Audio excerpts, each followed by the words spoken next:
Hi there. So today I want to have a discussion about interest rates, lenders, and lending practices.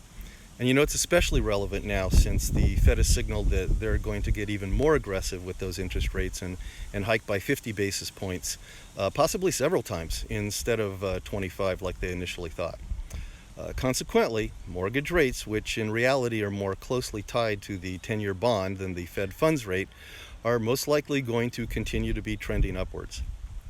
Now, when we were in the era of the 3.5% interest rates, it only made sense to get a 30-year fixed mortgage. Those were artificially low rates, but those days are past us now. So now that rates are touching 5%, we may see actually a resurgence in popularity of the 5, the 7, or even 10-year adjustable mortgages. Typically, those types of mortgages have a lower rate than a 30-year fixed. Currently, though, those rates are actually similar to a 30-year fix, but that could all change very quickly.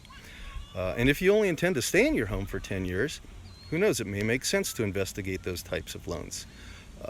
Quite honestly, the lending market is always evolving to meet the current needs of borrowers. So let's now talk about your lender. While you can certainly choose whatever lender you want to work with, there's lenders and then there's lenders. Looking for a lender should be as much about who you're comfortable speaking with and their knowledge level as the rate and terms they quote you. Because quite honestly, regardless of whatever rate and term may be initially quoted, it ultimately means nothing to most buyers since you can't lock into that rate until you have a signed purchase agreement and you're in escrow. So shop around for a lender up front because once you're in escrow, it's going to be too late to change. So now, when it comes to types of lenders, mortgage brokers will almost always be able to beat a bank or a credit union on rate and terms for a loan. And please beware those teaser rates. A lot of lenders are advertising now that sound really low. They're most likely for a 15-year fixed loan and not a 30-year fixed loan.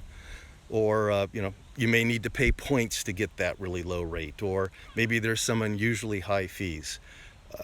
Just always remember to read the fine print, and if it sounds too good to be true, it probably is.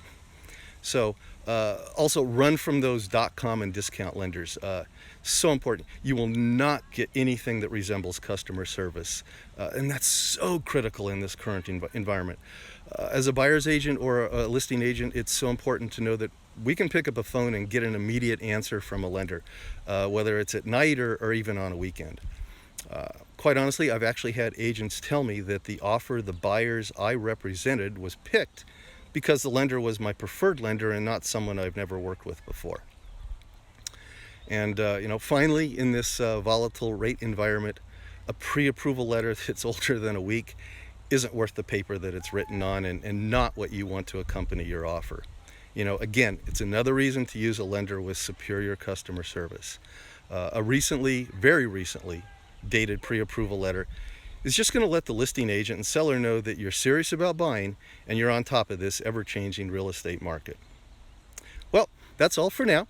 I'm Bruce Bosman with AVR Real Estate. Please take care and make it a great day.